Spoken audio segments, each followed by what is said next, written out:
একদিন দুপুরে টুম্পা দেবী তাদের প্রতিবেশী সঙ্গীতা দেবীর বাড়িতে যায়। সেই সময় সঙ্গীতা দেবী তার ছেলে বৌমা এবং নাতি নাতনিকে নিয়ে খাবার খেতে বসে। সেই ঘরে তখন এসি চলায় ঘরটা ভীষণই ঠান্ডা হয়ে থাকে।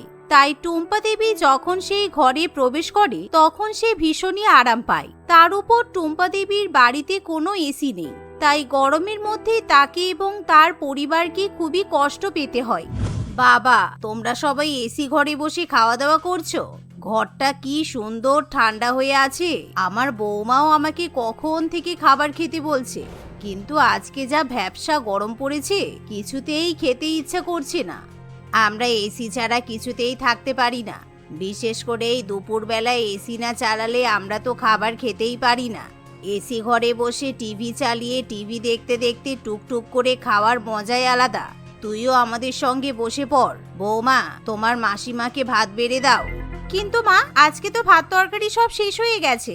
এই গরমের মধ্যে খাবার বেশিক্ষণ রান্না করে রাখা যায় না, তো নষ্ট হয়ে যায়। সেই জন্য আমি আমাদের মতো খুব কম করেই রান্না করেছি। মাসিমা, আপনি কিছু মনে করবেন না, খাবার থাকলে আপনাকে দিতাম, তাহলে আপনিও আমাদের সঙ্গে বসে খেতে পারতেন। আরে না না, কোনো অসুবিধা নেই। তোমাদের খাবার শেষ হয়ে গেছে তাতে কি হয়েছে? আমাদের বাড়িতে তো খাবার আছে। দাঁড়াও, আমি এখনই আমার বাড়ি থেকে খাবার নিয়ে আসছি। তোমাদের এসি ঘরে বসে আজকে আরাম করে খাবো। এই বলে টুম্পা দেবী তখনই বাড়িতে যায় আর নিজের স্বামী এবং 3 মেয়েকে প্রতিবেশীর বাড়িতে গিয়ে এসি ঘরে বসে খাওয়ার কথা বলে। তার কথা শুনে সবাই খুবই খুশি হয়। বৌমা, তাড়াতাড়ি আমাদের খাবারগুলো বেড়ে দাও, তাড়াতাড়ি করো, তাড়াতাড়ি করো। এই শুনে টুম্পা দেবীর বৌমা কবিতা তার পরিবারের জন্য খাবার পরিবেশন করে টেবিলের উপর একে একে রেখে দেয়। কিন্তু টুম্পা দেবী তার স্বামী এবং 3 মেয়ে খাবারের প্লেট নিয়ে প্রতিবেশীর বাড়ির দিকে রওনা দেয়। যা দেখে কবিতা খুবই অবাক হয়ে বলে, আরে আপনারা সবাই খাবার নিয়ে কোথায় যাচ্ছেন? এই গরমের মধ্যে আপনারা বাইরে বসে খাবার খাবেন নাকি? আরে না না বৌদি, আমরা তো সঙ্গীতা মাসিমার বাড়িতে যাচ্ছি। মা বলল ওরা সবাই এসি ঘরে খাবার খেতে বসেছে। আজকে আমরা ওদের বাড়িতে এসি ঘরে বসে আরাম করে খাবার খাবো, তুমিও আমাদের সঙ্গে চলো। এমন কথা শুনে কবিতা ভীষণই অবাক হয়। এ আবার কেমন কথা? তোমাদের লজ্জা নেই? এভাবে খাবার নিয়ে তোমরা প্রতিবেশীর বাড়িতে বসে বসে খাবে? লোকজন দেখলে কি বলবে বলো তো? লোকজন দেখে কি বলবে সেটা ভেবে কোনো লাভ নেই। যা গরম পড়েছে, এই গরমে তো মানুষ এসি ছাড়া থাকতেই পারছে না। আর আমাদের একতলা বাড়ির উপরে কোনো ঘর নেই, সেই জন্য আমাদের বাড়িটা সবসময় পুরো আগুন হয়ে থাকে। ছেলেকে তো অনেকদিন ধরেই একটা এসি কিনতে বলছি, ওর তো আর একটা এসি কেনার মুরদ হচ্ছে না। কি আর করব, এখন লজ্জার মাথা খেয়ে প্রতিবেশীদের বাড়িতে খাবার খেতে যেতে হচ্ছে। এই বলে টুম্পা দেবী তার স্বামী এবং 3 মেয়ে প্রতিবেশীর বাড়িতে খাবার নিয়ে চলে যায়। কিন্তু ততক্ষণে সঙ্গীতা দেবী এবং তার পরিবারের খাওয়া দাওয়া হয়ে যায়। তারা এবার বিশ্রাম নেবে বলে ঠিক করে। কিন্তু তখনই একে একে টুম্পা দেবী এবং তার পরিবার খাবারের প্লেট নিয়ে এসি ঘরের মধ্যে প্রবেশ করে। যা দেখে সঙ্গীতা দেবী এবং তার বৌমা একেবারে আকাশ থেকে পড়ে। আরে টুম্পা, তুই তো দেখছি নিজের পরিবারকে নিয়ে সত্যি সত্যি এখানে খেতে চলে এসেছিস। আমরা কিন্তু তোর সাথে একটু মজা করেছিলাম। আসলে আমাদের বাড়িটা গরমে একদম আগুন হয়ে আছে। আমরা যখনই খাবার খেতে বসি তখনই আমরা সবাই ভীষণ ঘেমে যাই। তারপর আমরা আর পেট ভরে খেতেই পারি না। আমরা 5-10 মিনিটের মধ্যেই খেয়ে চলে যাব। তোদের সেরকম কোনো অসুবিধা হবে না। এই বলে টুম্পা দেবী এবং তার স্বামী মেঝেতে বসে খাবার খেতে শুরু করে। কিন্তু তাদের মেয়েরা কিছুতেই মেঝেতে বসে খাবার খেতে চায় না, কারণ বাড়িতেও তাদের সবসময় বিছানায় বসে খাওয়া দাওয়ার অভ্যাস। তাই তারা 3 বোন প্রতিবেশীর বাড়ির বিছানাতেই বসে খাবার খেতে শুরু করে। আর যা দেখে সঙ্গীতা দেবী ও তার বৌমার খুবই রাগ হয়, কিন্তু তারা সরাসরি কিছু বলতে পারে না। দেখতে দেখতে এভাবে আধ ঘন্টা কেটে গেলেও তাদের কিছুতেই খাওয়া দাওয়া শেষ হয় না। এভাবেই দেখতে দেখতে যখন তাদের খাওয়া প্রায় শেষ হয়ে আসে, তখনই চাঁদনি জানালার কাছে দাঁড়িয়ে তার বৌদিকে চিৎকার করে ডাকতে শুরু করে। বৌদি, ও বৌদি, শুনতে পাচ্ছ? এদিকে মাসিমাদের জানালার দিকে একবার তাকাও। হ্যাঁ হ্যাঁ, এইদিকে। বলছি আমাদের সবার ভাত লাগবে, তুমি একটা পাত্রে করে আমাদের জন্য বেশি করে ভাত দিয়ে যাও। এই শুনে কবিতার খুবই রাগ হয়। আমার হয়েছে যত জ্বালা, প্রতিবেশীর বাড়িতে খেতে গেছে, এখন আমাকে ভাত নিয়ে যেতে হবে। অন্যান্য দিন এরা তো বেশি খাবার খেতেই চায় না, আজকে কি ওদের সবার পেটে রাক্ষস ঢুকে গেল নাকি? কবিতা রাগে গজগজ করতে করতে ভাত নিয়ে প্রতিবেশীর বাড়িতে দিয়ে আসে। এরকম ভাবে প্রায় 1 ঘন্টা ধরে কবিতার শ্বশুরবাড়ির লোকেরা প্রতিবেশীর বাড়িতে বসে খাওয়া দাওয়া করে, যা দেখে সঙ্গীতা দেবী এবং তার বৌমার খুবই রাগ হয়, কিন্তু তারা কিছু বলতেও পারে না।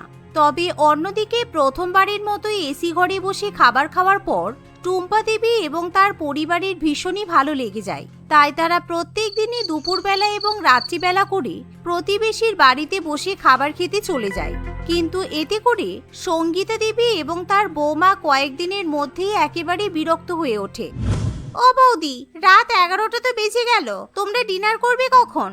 আমরা তোমাদের জন্য বসে আছি, তোমরা যখন খেতে বসবে তখন একবার আমাদের ডাকবে, আমরাও খাবার নিয়ে চলে আসবো।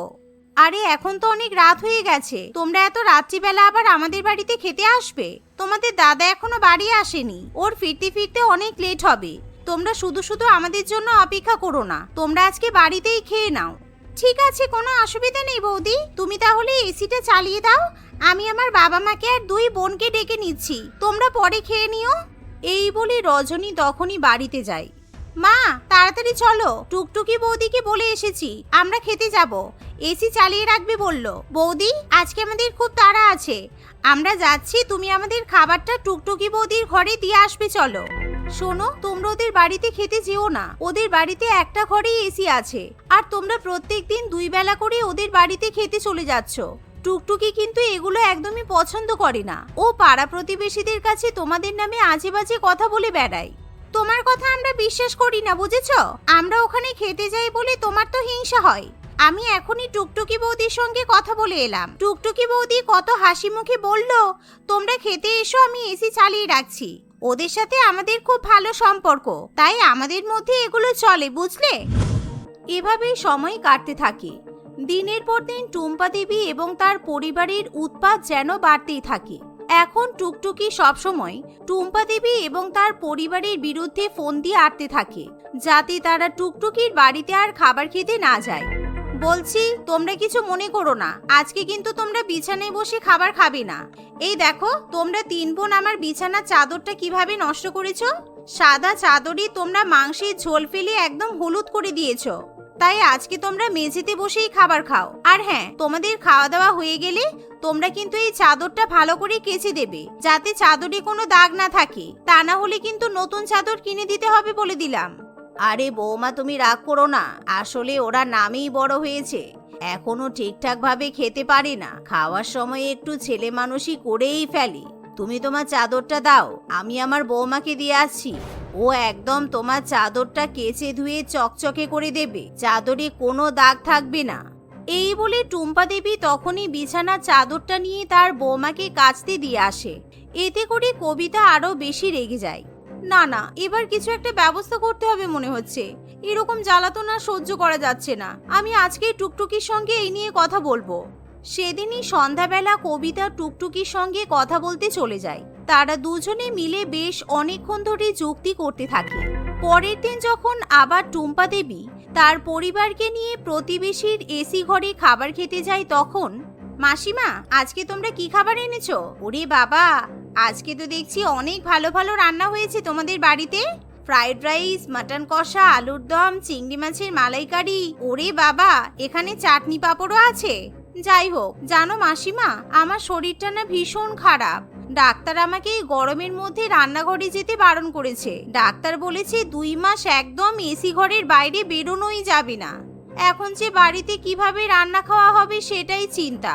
আমার শাশুড়িও তো অসুস্থ, উনি তো আবার রান্না বান্না করতেই পারেন না। আরে বৌমা, তুমি এত টেনশন করছো কেন? তোমার টুম্পা মাসিমা থাকতে আমাদের তো কোনো চিন্তা করার প্রয়োজনই নেই। এখনো তো গরম শেষ হতে 3 মাস বাকি আছে। ওরা তো এখন প্রত্যেক দিনই 2 বেলা করে আমাদের বাড়িতে খেতে আসবে।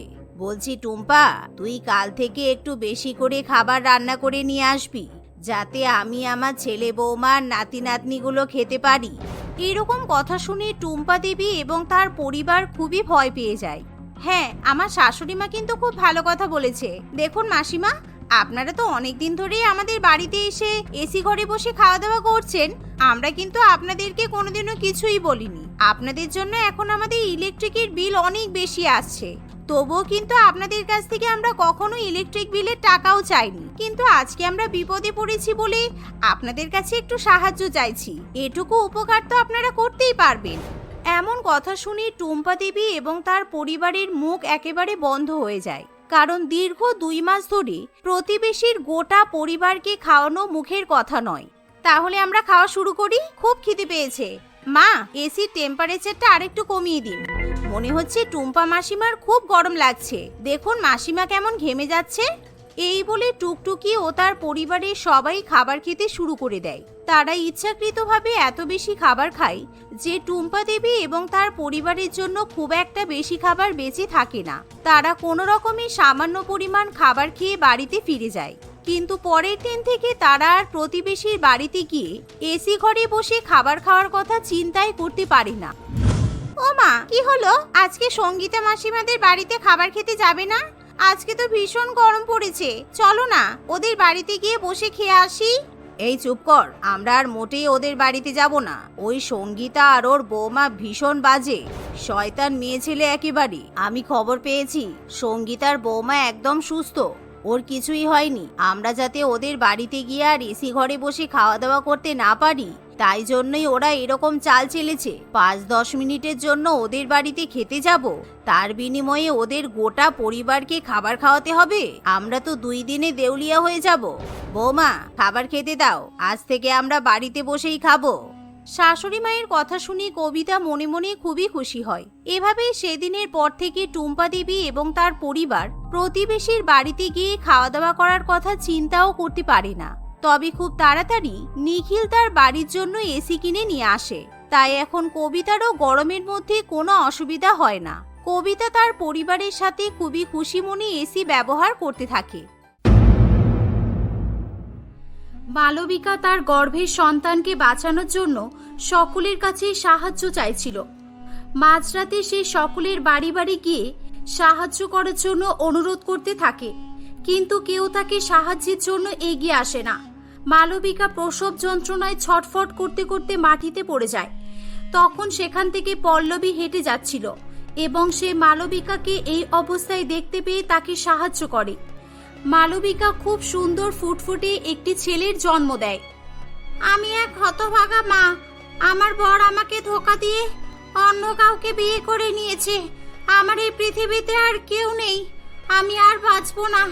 তুমি আমার ছেলেকে মানুষ করো, আমি তোমার দায়িত্বে আমার ছেলেকে রেখে গেলাম। এই বলে মালবিকা তার শেষ নিঃশ্বাস ত্যাগ করে।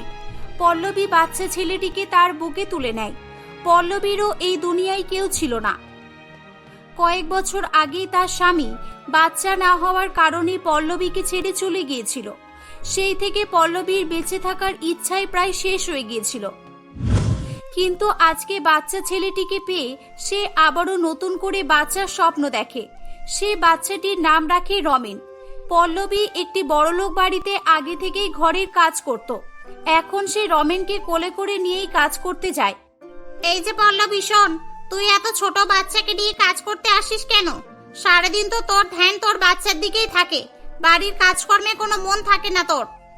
ক্ষমা করবেন মেম সাহেব, কদিন ধরে ওর খুব জ্বর হওয়ায় ও একা একা শুয়ে থাকতে চাইছে না।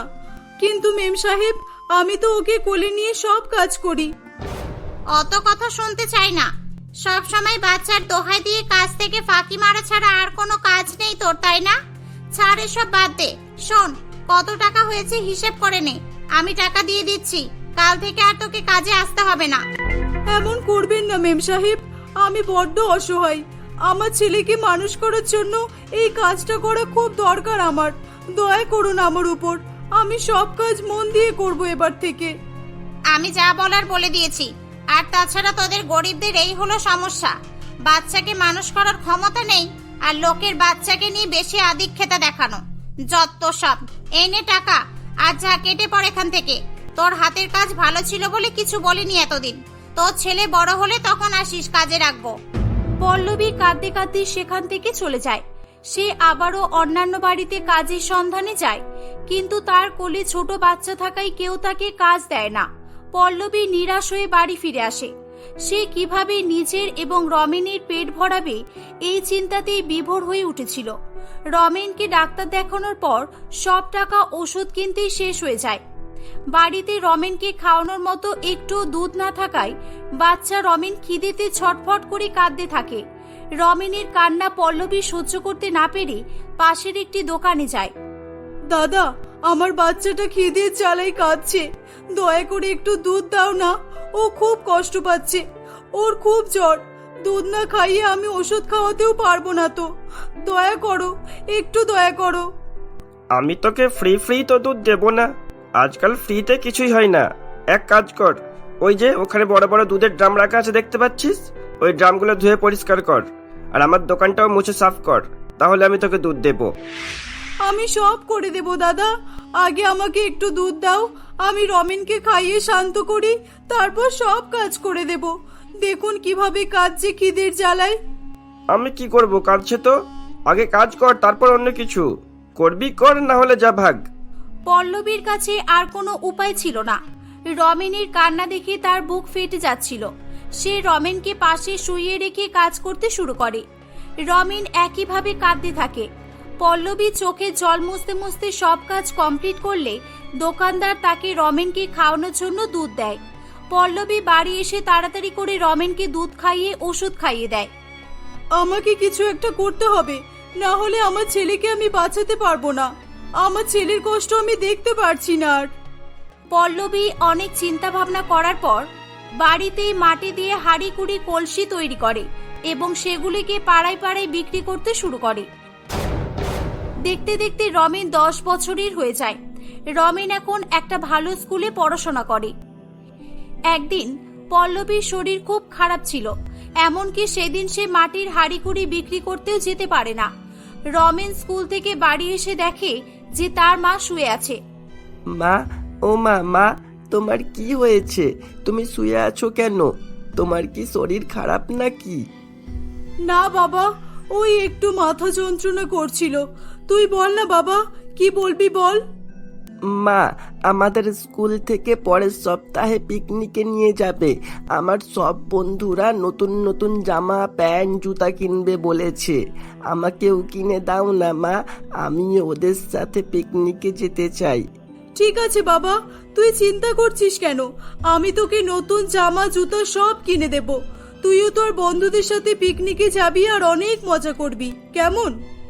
আর মা, পিকনিকে যাওয়ার জন্য ম্যাডাম 500 টাকা দিতে বলেছে। হ্যাঁ রে পাগল, আমি 500 টাকাও দেব। এখন তো 1 সপ্তাহ বাকি আছে। পল্লবীর শরীর খুবই অসুস্থ ছিল, তবুও সারা রাত জেগে সে মাটির অনেক জিনিসপত্র তৈরি করে। পরের দিন সকালবেলা সে অসুস্থ শরীর নিয়েই কাজে বেরিয়ে পড়ে।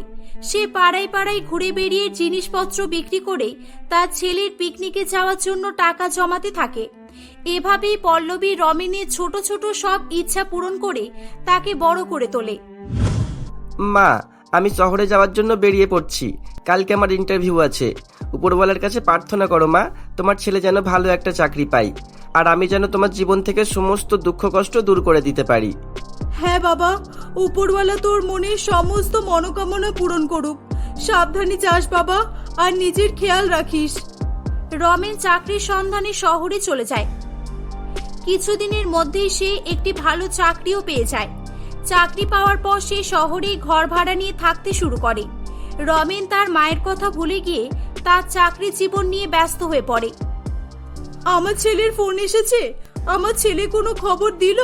ও কেমন আছে? কবে বাড়ি আসবে কিছু বলেছে? না কাকিমা, তোমার ছেলে এখনো ফোন করেনি। 3 মাস তো হয়ে গেল। তুমি রোজ এসে একই কথা জিজ্ঞাসা করতেই থাকো। ফোন করলে আমি জানিয়ে দেব, কেমন? এখনো ফোন করেনি? আমি তো তোমার এই দোকানের ফোন নাম্বারটাই দিয়েছিলাম। ঠিক আছে বাবা। পল্লবী নিরাশ হয়ে সেখান থেকে চলে যায়। কি জানি বাবা, ছেলেটা চাকরি পেয়ে নিজের বুড়ি মাকেই ভুলে গেল। বেচারিটা কত কষ্ট করে ছেলেটাকে মানুষ করলো, আর তার বদলে আজ এই পরিণাম পেল। দেখতে দেখতে আরো কয়েক মাস কেটে যায়। পল্লবী এখনো একইভাবে কাজ করে তার পেট চালাতো। একদিন হঠাৎ করে রমেন একটি মেয়েকে সঙ্গে নিয়ে বাড়িতে ফিরে আসে। বাবা রমেন, তুই ফিরে এসেছিস বাবা। আমার রমেন, এতদিন একবারও মায়ের কথা মনে পড়েনি তোর বাবা। আয় বাবা আয়, আমার বুকে আয় বাবা। ইস, আপনার হাতে কি সব কাদামাটি লেগে আছে আর আপনি ওর গায়ে হাত দিচ্ছেন? ওর গায়ে ইনফেকশন হয়ে যাবে তো। রমেন, এই তোমার মা তাহলে? বাবা রমেন, এটা কে রে? একে তো চিনলাম না। মা, এর নাম নীলিমা, এ আমার বউ। আমরা কয়েক মাস আগে বিয়ে করেছি, তোমাকে জানানো হয়নি। আমাকে না জানিয়ে বিয়ে করে নিয়েছিস বাবা? আমাকে একবার জানালে আমি নিজের চোখে তোর বিয়েটা দেখতে পারতাম তোরে বাবা। আপনাকে জানালে কি হতো? আমরা আপনাকে এমনিও শহরে নিয়ে যেতে পারতাম না কি, তাই তো রমেন? আচ্ছা ছাড়ো এসব। মা, ভালো কিছু রান্না করো তো, অনেকদিন তোমার হাতে রান্না খাইনি। আজ পেট ভরে তোমার হাতের রান্না খাবো। হ্যাঁ বাবা, আমি এখনই করছি। হুঁ, এমন করছো যেন আমি তোমাকে না খাইয়েই রাখতাম। এতই মায়ের হাতে রান্না খাওয়ার শখ, তাহলে এখানেই তো থেকে যেতে পারো মায়ের সঙ্গে। আহা নীলিমা, একটু চুপ করবে তুমি এবার? দুদিন পর নীলিমা রমেনকে বলে, কি গো, দুদিন তো হয়ে গেল, আর কতদিন থাকবে এখানে? মাকে ছেড়ে যাওয়ার ইচ্ছা করছে না নাকি? আমাকে তো দুদিনের নাম করে এখানে নিয়ে এসেছিলে, বলেছিলে মায়ের সঙ্গে দেখা করেই চলে যাব। উফ, আসতে বলো, মা শুনতে পাবে তো। শুনতে পেলেই বা আমার কি? আমি আর এখানে থাকতে পারছি না। ওকে, এই মাটির ঘরে এসি ছাড়া, পাখা ছাড়া, মিনারেল জল ছাড়া থাকা সম্ভব নয়। আর তোমার মা তো সারাদিন নোংরা কাদামাটি নিয়েই পড়ে থাকে, আর তার উপরে গোবরের গন্ধ। ছি। তারা কথা বলছিল, ঠিক তখনই সেখানে পল্লবী চলে আসে। পল্লবী তাদের সব কথাই শুনতে পেয়েছিল, কিন্তু তবুও সে কিছু না শোনার ভান করে দাঁড়িয়ে থাকে। রমেন তার মাকে বলে, মা, আমাদের এবার যেতে হবে। আসলে শহরে অত দামি ছোট ফ্ল্যাটে আমাদের দুজনেরই ঠিক করে জায়গা হয় না, থাকতে খুব অসুবিধা হয়। তোমাকে ওখানে নিয়ে গেলে। না বাবা, আমি তোদের সঙ্গে শহরে যাব না। আমার জীবন এই গ্রামের কাদামাটির সঙ্গেই জড়িত। সারা জীবন এখানেই কাটিয়ে দিলাম। শহরের হাওয়া আমার শ্যুট করবে না। তোরা যা বাবা, সাবধানে থাকিস। আর মাঝে মধ্যে মায়ের কথা মনে পড়লে ঘুরে যাস, কেমন? রমেন তার বউকে নিয়ে আবারও শহরে ফিরে যায়। বেশ কয়েক মাস কেটে যায়। একদিন, মনোরমা, তুমি তো শহরে যাচ্ছ, আমার ছেলেকে তুমি এই টিফিনটা আর এই চিঠিটা দিয়ে দিতে পারবে? এই যে আমার ছেলের ফ্ল্যাটের ঠিকানা। ঠিক আছে মাসিমা, আমি দিয়ে দেব, কিন্তু তোমাকে দেখে তো অসুস্থ মনে হচ্ছে। না না, আমি ঠিক আছি। পরের দিন মনোরমা শহরে পৌঁছে রমেনকে তার মায়ের পাঠানো টিফিন বক্স এবং চিঠি দিয়ে দেয়। রমেন চিঠিটা নিয়ে পড়তে শুরু করে। বাবা রমেন, আমার বাচ্চা, কেমন আছিস তুই বাবা? টিফিনে তোর প্রিয় দেশি ঘিয়ের লাড্ডু পাঠিয়েছি, খেয়ে নিস বাবা। আর রোজ রাতে 1 গ্লাস করে দুধ খাবি। শহরে থেকে থেকে অনেক দুর্বল হয়ে গেছিস তুই। আজকে আমি তোকে একটা কথা বলতে চাই বাবা। আমি জানি তুই যখন এগুলো জানতে পারবি, তখন আমি এই পৃথিবীতে থাকবো না। তুই আমার নিজের ছেলে নোস বাবা, তোর মা অন্য কেউ। তোর মা তোকে জন্ম দেওয়ার সময় তোকে আমার কোলে দিয়ে মারা গিয়েছিল। তোর বাবাকে আমি সেটাও জানি না। সেই থেকে আমি তোকে অনেক কষ্ট করে মানুষ করেছি, কিন্তু আজকে আমার ছেলে অনেক বড় হয়ে গেছে। এই হতভাগা মাকে ছাড়াও সে বাঁচতে পারবে। এভাবেই সারা জীবন ভালো থাকিস তুই। আমার ব্লাড ক্যান্সার কয়েক মাস আগে ধরা পড়েছে। তুই বেকার চিন্তা করবি বলে আমি তোকে কিছুই জানাইনি। আর হয়তো শেষবারের মতো তোকে চোখ ভরে দেখতে পারবো না আমি। রমেন চিঠিটা পড়ার সঙ্গে সঙ্গে গ্রামের উদ্দেশ্যে রওনা দেয়, কিন্তু বাড়ি এসে দেখে যে তার মা আর বেঁচে নেই। তার মায়ের মৃত শরীরের পাশে গ্রামের লোকজন ভিড় করে দাঁড়িয়েছিল। রমেন শেষবারের মতো তার মায়ের কাছে ক্ষমা চাওয়ারও সুযোগ পায়নি। সারা জীবন ধরে সে তার মায়ের কথা ভেবে আফসোস করতেই থাকে।